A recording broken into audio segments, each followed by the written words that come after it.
आजच्या आढावा बैठकीसाठी उपस्थित असलेले शिवसेनेचे उपजिल्हाप्रमुख छोटू भोई, शिवसेनेचे मुक्ताईनगरचे तालुका प्रमुख नवनिर्वाचित तालुका प्रमुख नवनीत पाटील, रावेरचे तालुका प्रमुख पाटील साहेब, व्यासपीठावरचे आमचे सगळे सन्माननीय पदाधिकारी, तोला मोलाचे शिवसैनिक मित्रांनो, खऱ्या अर्थाने आजचा ही मीटिंग जी बोलवली आपण, ही लोकसभा निवडणुकीच्या धर्तीवर बोलवलेली निवडणूक आहे, मीटिंग आहे. आणि ही मीटिंग जी आहे ही एक या मतदारसंघाला कलाटणी देणारी मीटिंग आहे. तुम्ही सगळे पदाधिकारी आहात, पदाधिकाऱ्यांच्या माध्यमातून प्रत्येक निवडणूक लढली जाते की त्या निवडणुकीच्या माध्यमातून ग्रामीण भागातला शेवटचा कार्यकर्ता जागृत केला जातो. आणि हीच खऱ्या अर्थाने आज संधी आहे. प्रत्येकाने तिचं मत मांडलं. अनेक वर्षापासून त्यांना त्या पद्धतीच्या अडचणी होत्या.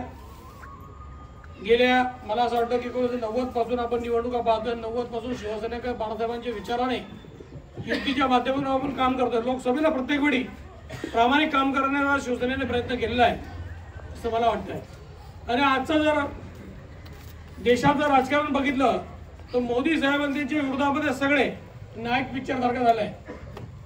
सगळ्या गाड्या उघड्या जी आहे सगळ्या मोदी साहेबांच्या विचाराच्या विरोधामध्ये उभ्या आहेत. आणि मोदी साहेबांबरोबर आपण आज खऱ्या अर्थाने युतीमध्ये काम करत असताना महाराष्ट्र राज्य असेल किंवा देशभरात असेल, विकासाचा हा रथ मोठ्या प्रमाणात पुढे जातोय. आणि सर्वसामान्य माणसाला दिलासा देण्याच्या दृष्टिकोनातून अतिशय चांगल्या पद्धतीमध्ये मोदी साहेबांचं सरकार, केंद्र सरकार काम करत आहे. राज्य सरकारही माननीय मुख्यमंत्री नामदार एकनाथराव शिंदेच्या माध्यमातून, दोघं उपमुख्यमंत्र्यांच्या माध्यमातून, युती सरकारच्या माध्यमातून, महायुती सरकारच्या माध्यमातून अतिशय चांगलं काम हे प्रत्येक राज्यामध्ये होत आहे, प्रत्येक मतदारसंघात होत आहे, तालुक्यात होत आहे. ते धामोडेने सांगितलं की आपण कोट्यावधी रुपयाचे कामं करतोय. प्रत्येक गावात आहे, गल्लीत आहे, शहरात आहे, वाड्या वस्त्यावर आहे. आणि सगळ्याच प्रकारचे कामं आपण करण्याचा प्रयत्न करतोय. विकास कामं खूप मोठ्या प्रमाणात होत आहे, पण आपण लोकांपर्यंत पोहोचवणं ते कमी पडतोय. ही गोष्ट तेवढी खरी आहे. कारण सोशल मीडिया जो आहे तो आपण आपल्यावरती चालवतोय. प्रोफेशनल सोशल मीडिया आपण चालवत नाही. काही लोक प्रोफेशनल चालवतात, त्याला कशा पद्धतीने बुस्टिंग करता आणि लोकांमध्ये दाखवता, चिमणी उडवताना दाखवता, काही हेलिकॉप्टर उडवताना दाखवता, अशा पद्धतीने काय काय काय काय काय काय सगळं मतदारसंघ पाहतोय. ज्यांनी कधी पाहिला नाही, खऱ्या अर्थाने ग्राउंडवर जाऊन त्या लोकांच्या समस्या सोडवून घेऊन त्यांच्या हिताच्या दृष्टिकोनातून पुढे जाऊन काम करणं, त्यांच्या सुखादुखात जाणे, हा या मतदारसंघाचा किंवा या महाराष्ट्राचा इतिहास होता. या महाराष्ट्रामध्ये अनेक उच्च परंपरा, अतिउच्च परंपरा अनेक राजकीय नेत्याने घालून दिलेल्या आहे. महाराष्ट्राची निर्मिती झाल्यावर महाराष्ट्राचे पहिले मुख्यमंत्री माननीय यशवंतराव चव्हाण साहेबांच्या माध्यमातून या महाराष्ट्राला पुरोगामी राष्ट्र म्हणून अतिशय चांगलं काम करण्याची संधी मिळाली आहे. आणि आजच्या मुख्यमंत्र्यांच्या माध्यमातून खऱ्या अर्थाने अतिशय चांगला मुख्यमंत्री या महाराष्ट्र राज्याला पहिल्यांदा मिळाला असेल असं मला वाटतंय. सगळ्या मुख्यमंत्र्यांची मी काही हे करत नाही, सगळे मुख्यमंत्र्यांनी त्यांच्या पद्धतीने चांगलंच काम केलं. पण खऱ्या अर्थाने 24 तासांमधलं 17-18 तासाचा स्वतःचा आयुष्याचा भाग, आपल्या आयुष्याचा वेळ जनतेसाठी द्यायचं आणि जनतेच्या प्रत्येक व्यक्तीला, प्रत्येक स्तरातल्या माणसाला न्याय देण्याचं काम करायचं, हे खूप चांगलं काम माननीय मुख्यमंत्री एकनाथ शिंदे साहेबांच्या माध्यमातून या राज्यभरात होत आहे. तुम्ही बघितलं असेल, ज्येष्ठ नागरिकांसाठी एसटी भाडे संदर्भात सवलत, महिला भगिनींसाठी एसटी भाड्या संदर्भात सवलत, आता लेक लाडकी नावाची योजना आली, त्याच्यामध्ये ते महिलांसाठी सवलत, म्हणजे महिला सबलीकरण, महिला सक्षमीकरण, महिलांना पुढे घेऊन 50% आरक्षणाच्या माध्यमातून महिलांना पुढे घेऊन जायचं. विद्यार्थ्यांसाठी अनेक योजना आणल्या, अपंग बांधवांसाठी चार्जिंग ज्यादा सायकलिंगची योजना आणली, जी सायकल ही सायकल असेल आणि त्याच्यामध्ये ते व्यवसाय पण करू शकतील. अशा अनेक योजना महाराष्ट्राच्या माननीय मुख्यमंत्र्यांच्या संकल्पनेतून आल्याच्या पुढे जात आहे आणि खऱ्या अर्थाने सर्वसामान्य माणसाला न्याय देण्याचा प्रयत्न करत आहे. या राज्यात खूप चांगलं काम माननीय मुख्यमंत्र्यांच्या माध्यमातून होतं, याच्याबद्दल माझ्या मनात शंका नाही. आणि तुमच्या आपल्या सगळ्यांच्याच ज्या डोक्यामध्ये आहे, माननीय पंतप्रधान नरेंद्र मोदी साहेबांना परत एक वेळा पंतप्रधान करायचं आहे.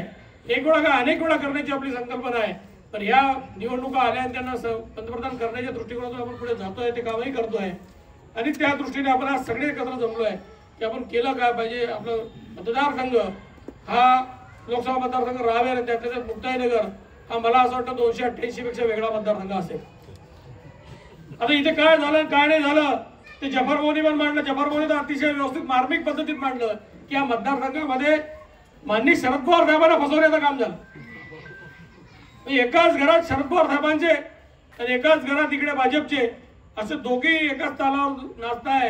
आणि आजची स्थिती अशी आहे की या मतदारसंघामध्ये जे उमेदवार दिलेले आहे याला समोर पर्यायाने शरद पवार साहेबांच्या पक्षाला उमेदवार सापडत नाहीये. आज वायवी पाटील साहेब रावेरमध्ये आहे, तिथे तालुका प्रमुख आहे, त्यांचं बरंच आयुष्य राजकारणात गेलं पण अशी स्थिती त्यांनी कधी बघितली नसेल. अशी स्थिती आज निर्माण झालेली आहे.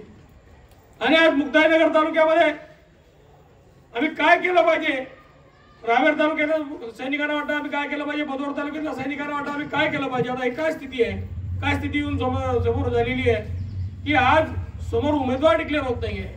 महाराष्ट्राची जबाबदारी घ्यायची. मुक्ताईनगर रावेर विधानसभा मतदारसंघातल्या, रावेर लोकसभा मतदारसंघातल्या राष्ट्रवादीच्या उमेदवाराला राष्ट्रवादी नेत्याने विचारायचं की सांगा पैसे किती द्याल. अरे तुम्ही महाराष्ट्राची, उत्तर महाराष्ट्राची जबाबदारी घेतली, तुम्ही उत्तर महाराष्ट्राचे नेते आहे, तुमच्या घरात प्रदेशाध्यक्ष पद आहे, इतके मोठे मोठे पद असताना तुम्ही स्वतःच सांगितलं पाहिजे की या मतदारसंघाची आर्थिक जबाबदारी मी घेतो आणि अमुक अमुक उमेदवार देतो आणि येऊन जाऊ द्या ही लढाई. अशी स्थिती निर्माण झाली पाहिजे होती, तशी स्थिती निर्माण झालेली नाहीये. म्हणून संभ्रम तुमच्या माझ्या सगळ्यांच्या मनात आहे. आणि 2014 मध्ये पण शिवसैनिकाने काम केला, घाम गाडला, पण 2014 ते 19 दरम्यान ते खासदार महोदयांनी आपल्याकडे काही पाहिलं नाही.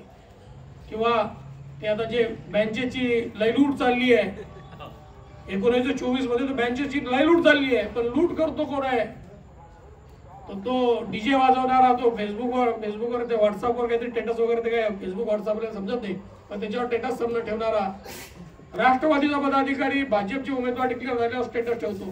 संभ्रम निर्माण होणार आहे तर काय. तो मुक्ताईनगर मधला एक दारू विक्रेता, तो डीजे लावतो कोथळीत राष्ट्रवादीचा. आता ही परिस्थिती तालुक्यात आहे, सगळीकडे आहे, प्रत्येकाला समजते आहे. सुनीताताई तुमच्या तालुक्यात तीच असेल, कारण काही बगल बच्चे काही आधी इधर आधी उधर असं त्या आसरानी सारखं काम या मतदारसंघात झालेलं आहे. आणि मग ते सोन्यासारखं होईल की आधी इधर उधर आधी इधर मेरे पीछे कोई नहीं फिर. ही परिस्थिती निर्माण होण्याची मुक्ताईनगरमध्ये दाट शक्यता निर्माण झालेली आहे. आणि मुक्ताईनगरची जी शिवसैनिकांची लढाई आहे हा जो संभ्रम आहे, हा संभ्रम एका नावाच्या भोवती आहे. त्या नावाच्या ऐवजी दुसरं नाव असतं, झोकून देऊन काम केलं असतं. ही शंका नसती, शंका कुशंका नसती, कारण एका विचाराने पछाडलेले लोक आहे आम्ही, एका विचार घेऊन चालणारे लोक आहे आम्ही. आणि आम्ही सामान्य कुटुंबातले. त्यांचा बाप हवालदार होता, त्यांचा बाप चालक होता, त्यांचे वडील मजूर होते, त्यांचे वडील दुकान लावत होते. हे सगळी अशी मंडळी आहे. आणि तुम्ही पण तसेच आहात, शेतकरी कुटुंबातले, शेतमजूर कुटुंबातले असेच लोक आपण आहे. पण राजकारण करताना समाजकारणाच्या माध्यमातून राजकारण पुढे आलो. उद्धव ठाकरेंचा विचार होता 80% समाजकारण 20% राजकारण. कधीही कोणत्याही गल्ली कट्ट्यावर जर गेला तर शिवसैनिक भेटेल. कोण आजारी आहे चल बाबा मी तुझ्यासोबत देतो, कोणाला रक्त लागण्याचा बाबा मी देतो. रक्त देण्याची जर मला असं वाटतं रक्तपेढी कोणाजवळ असेल तर शिवसेनेजवळ असेल. बाळासाहेब ठाकरेंच्या विचारात ॲम्ब्युलन्स कोणाजवळ असेल तर शिवसेनेजवळ असेल. त्यामुळे 80% समाजकारण करता करता आम्ही कधी राजकारणी आम्हाला समजलंच नाही. आणि या मायबाप जनतेने, या मायबाप मतदारांनी आम्हाला आमदार कधी केलं हे बी आम्हाला समजलं नाही. आजही आमदार कधी वाटत नाही, झाल्यासारखं कधी वाटलंच नाही, कारण समोरच्याने वाटूच दिला नाही. कटकारस्थान, कूटनीती काय असेल नसेल ते सगळं कट बनवणे तुम्ही बघितलं असेल. ते उद्धव साहेब सॉरी आपल्या एकनाथराव शिंदे साहेबांच्या सभेच्या टायमाला तू कसा आवाज बनवला, समोरच्या बाई काय सांगितलं 50 रुपये कशी घेते, कसं कट होतं ते, कसं कटकारस्थान रस्ते चाललाय. असे अनेक कटकारस्थान भविष्यात रचल्या जातील, अनेक पद्धतीत काही होईल. पण त्याच्यावर प्रत्येकावर तोड आम्ही काढून ठेवलेली आहे. जे करेल त्याला तेवढ्याच जोरात टोला मारून, कारण तो पद्धत आमचा स्वभाव आहे. तुम्ही जे टाकाल त्याच्या दुपटीने दुसरं टाकू आम्ही, एवढी तयारी आम्ही या विधानसभा मतदारसंघात केलेली आहे. विधानसभा मतदारसंघ हा जळगाव जिल्ह्यातला वेगळा मतदारसंघ आहे. या मतदारसंघात जाणीवपूर्वक सांगतो मी तुम्हाला सगळ्या शिवसैनिकांना, या मतदारसंघात जिल्ह्याचे मी नेते पाहत नाही. आपले नेते मी घाबरता ते जाऊ दे मग कोण रिकामध्ये खरंच लावून घे, तर काही लोक खरंच समजतात समोर त्याला. आपण आपली लढाई लढतो. 2019 मध्ये तुमच्या सगळ्यांच्या आशीर्वादाने, तुमच्या सगळ्यांच्या मेहनतीने, तुमच्या सगळ्यांच्या रक्ताचं पाणी केलं म्हणून या मतदारसंघात इतिहास झाला. तो पण कोणाच्या विरोधात झाला, कोणाच्या विरोधात झाला. मी नेहमीच त्यांना सांगतो, एका कोणाच्या विरोधात झाला, एका खूप मोठ्या कुणाच्या पाशवी माणसाच्या विरोधात झाला. अरे सगळंच वापरलं गेलं आमच्या, सगळं. म्हणजे माझ्या बहिणीवर गुन्हा दाखल झाला, माझ्या बाच्यांवर गुन्हा दाखल झाला, त्यांच्या नावात चाललाय. हे सगळे लोक जे व्यासपीठामध्ये यांच्यावर गुन्हा दाखल झाला, समोरच्यावर गुन्हे दाखल झाले. हे घरी कसे बसतील यासाठी अनेक प्रयत्न पोलिसांच्या माध्यमातून आमच्यावर झाले. अरे पोलीस स्टेशनला आता मांड्या ठोकल्या गेल्या. या कोण कोण आहे? आम्ही तर गरीब माणसं, आम्ही कोणासमोर येणार? आम्ही गरीब माणसं आहे, सर्वसामान्य कुटुंबातून आलेले लोक आहे. गरीब म्हणजे आर्थिक गरीब नाही आहे. काही लोक म्हणतात ते गाड्यांमध्ये फिरतो, मेहनतीने फिरतो. आम्ही ते 30 वर्ष विधानसभेमध्ये ब्लॅकमेलिंग केलेली नाही आहे. त्याच्यामुळे आर्थिक स्वभावाने गरीब आहे. आम्ही काही कोणाची पंगा घेतली. 5-4.5 वर्ष आता माझ्या विधानसभा मतदारसंघात झाले. एकाचंही उन्हा काढून त्याच्या चौकशा लावलेल्या नाही. शिवाय 137 करोड रुपयाच्या 137 करोड रुपये निवडणुकीमध्ये काय थांबले तुम्हाला सगळ्यांना माहिती आहे. बरोबर निवडणूक आल्यानंतर स्टे झाला त्याला, स्टे झाला त्याला, पुरं घरदार केलं. तुम्ही पाहिलं प्रत्येक विषयावर आहे, पत्रकार महोदय समोर आहे, प्रत्येक विषयावर उलट उत्तर देणार आहे. कीप मम आहे, एक शब्दही बोलत नाही. 1.5-2 महिन्यापासून साफ सुकून गेलाय. एक शब्द बोलत नाही आहे. का बरं बोलत नाही आहे? इतकी खामोशी क्यों है भाई? ही अवस्था का झाली आहे? तर ही अवस्था याच्यासाठी झाली आहे की काहीतरी आता पदरात पडून घ्यायचं आहे. माहिती आहे काय? 137 करोड तर पुरतं भयान झाले होते. अरे आमच्या काही लोकांना इथले एक ब्रास कधी गौण खनिज उत्खनन केलं तर त्याला 27,000 रुपये दंड होतो.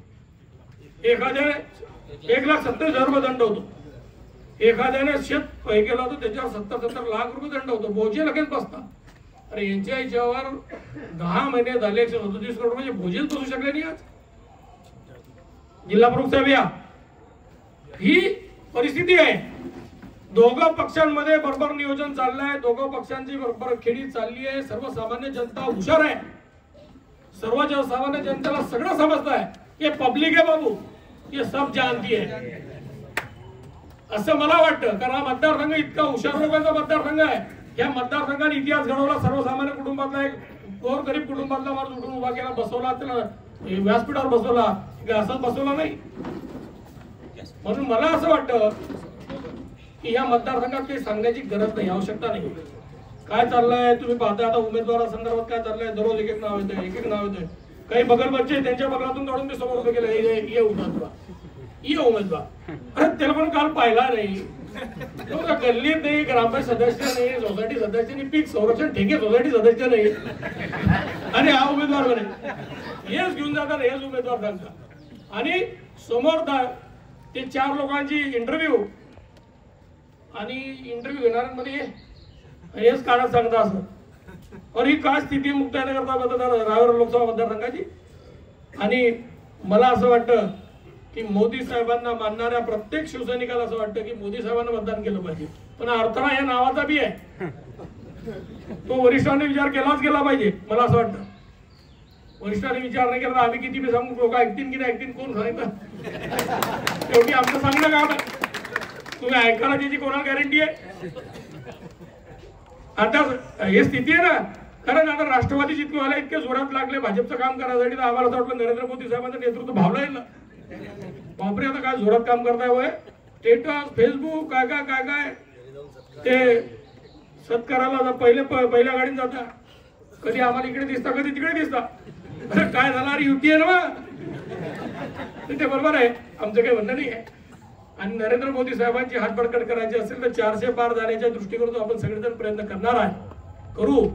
पण येणाऱ्या लोकसभा निवडणुकीमध्ये जागृत अवस्थेत मतदान प्रत्येकाला करायचं आहे. परवा सुभाषभाऊ असं झालं की डायरेक्ट घर चलो अभियान सुरू झालं. म्हणजे मी शिवसैनिकांच्या घर चलो. अरे हा शिस्तीचा पक्ष आहे. या पक्षाला बाळासाहेब ठाकरे शिस्त लावली आहे. इथे उपजिल्हा प्रमुख आहे, इथे विधानसभा क्षेत्र प्रमुख आहे, इथे तालुका प्रमुख आहे. या पदाधिकाऱ्यांना विश्वासात घेतल्याशिवाय एक सिस्टम डेव्हलप झाली, त्या सिस्टमला विश्वासात घेतल्याशिवाय तो शिवसैनिक तुम्हाला एंटरटेन करणार नाही. आणि जो करेल तो आमचा मावळा नसेल, तो काही कावळा असेल असं मला वाटतं. कारण त्याच्या अर्ध्या रात्री सुखदुःखात धावणारा हा इथला माझा ही टीम आहे. ही टीम काम करते आणि त्या टीमला उद्या दिवशी परत त्याच्यासाठी काम करायचं. हे तर आज आल्या परत जातील आणि परत येतील. पुढच्या 5 वर्षानंतर। आणि आज जळगाव जिल्ह्याची जर स्थिती पाहिली तर काही लोकांच्या मनावर संभ्रम आहे की जळगाव लोकसभा मतदारसंघाचा उमेदवार म्हणजे खासदार स्टँडिंग खासदार त्याची उमेदवारी बदलून गेली, म्हणजे 2 तबल्यावर हात ठेवताय, त्यांची उमेदवारी कायम राहिली। फक्त नावांमुळे इकडे ढास दिली होती। ते आक्रोश मोर्चा पाहिला असेल तुम्ही, शेतकरी आक्रोश मोर्चा, 39 मिनिटाचं भाषण, 33 मिनिटं स्वतःच घरच्या संदर्भात बोलले ते, म्हणजे माझ्या संदर्भात, माननीय नामदार गिरीश महाजनच्या संदर्भात, अशोक खांडेकर संदर्भात। मला तर माझे वडील गावून टाकलं खाली, माझे वडील वारले, ते देवाघरी गेलेले आहे, माझ्या वडिलांसंदर्भात बोलताना मागे पुढे नाही पाहिलं या भाऊने। अरे मी पण तुमची पुरी फॅमिली काढू शकतो हा, बोलताना तुम्हाला जिभेला हाड पाहिजे, पण आता ते सगळं बंद पडलंय। काय बंद पडलं काय ते सगळ्यांना माहित नाही आहे, पण ते आता योग्य वेळी त्याचं उत्तर पण देईल मी, जेव्हा केव्हा येईल तेव्हा। पण आज सगळ्यात महत्वाचा मुद्दा असा आहे की आजच्या दिवसात तुम्हाला आम्ही सगळे इथे विनंती करून बोलवलं। तुम्ही मुक्ताईनगर, बोदवड आणि रावेर तालुक्यातल्या शिवसैनिक आहे, तुम्हाला सगळ्याच गोष्टी ज्ञात आहे। आज माझ्या अल्पसंख्याक जिल्हा अध्यक्षांनी सांगताना सांगितलं किंवा आमच्या समाजाला, मुस्लिम समाजाला भरभरून या सरकारने दिलं, हो 100% दिलं। आणि आम्ही हिंदू मुसलमान मानतच नाही, आम्ही विकास करणे जाणतो, आणि तो विकास माननीय नामदार एकनाथराव शिंदेच्या माध्यमातून होतोय, हे तेवढंच खरं आहे।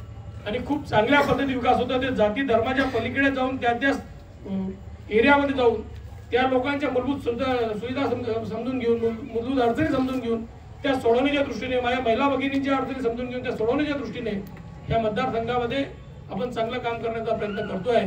अनेक लोकांना वल्गना केल्या होत्या की अमुक होईल, तमुक होईल, असं होईल, तो पूल झालाय, तो फक्त निवडणूक पूर्वीचं आश्वासन आहे। तर निवडणूक पूर्वीचं आश्वासन तुम्हाला जर वाटत असेल तर प्रत्यक्ष तुम्हाला जाण्यासाठी त्याचा रस्ता करून देऊ, हरकत नाही, तोही करू। आणि तुमच्या मनातल्या सगळ्या अपेक्षा पूर्ण करण्याच्या दृष्टीने आम्ही प्रयत्न करू। विरोधकांच्याही काय झालं पाहिजे ते सगळं पूर्ण करण्याचा प्रयत्न आम्ही निश्चितच करू।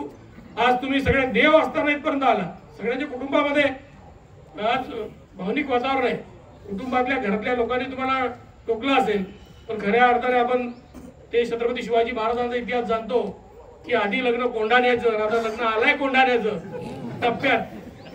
तर मोदी साहेबांना आपल्याला पंतप्रधान करायचं आहे, त्याच्यामुळे तुम्ही सगळे समजदार आहे, समजदार को इशारा कॉपी आहे। अशा पद्धतीत खूप चांगलं काम आपल्या विधानसभा मतदारसंघात आपण केलं पाहिजे आणि जास्तीत जास्त लीड देण्याचा प्रयत्न आपण सगळे करू, असं मला याच्याबद्दल 403 मध्ये ते करण्याचा आपण निश्चितच प्रयत्न करू।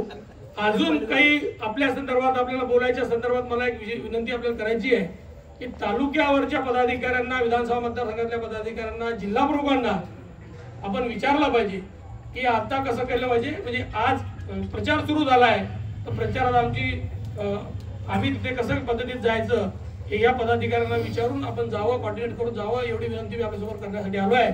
तसं पाहिलं तर आता सगळे पदाधिकारी हीच आहे, हेच आमचे चालक आहे, ते बोलायला देत आहे, हे आमच्यासाठी महत्वाचं आहे।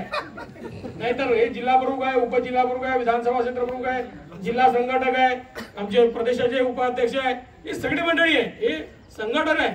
आणि हे संघटन आम्हाला घेऊन चालत असतं, पण कुठेतरी बोलण्याची त्यांनी संधी दिली म्हणून मी आपल्या समोर बोलण्याचा प्रयत्न केलेला आहे। आपल्या सगळ्या इच्छा आकांक्षा पूर्ण करण्याच्या दृष्टिकोनातून आई जगदंबा आपल्याला सगळ्यांना ताकद देऊ, एवढी मी सदिच्छा देतो, सदिच्छा व्यक्त करतो आणि थांबतो। जय हिंद, जय महाराष्ट्र।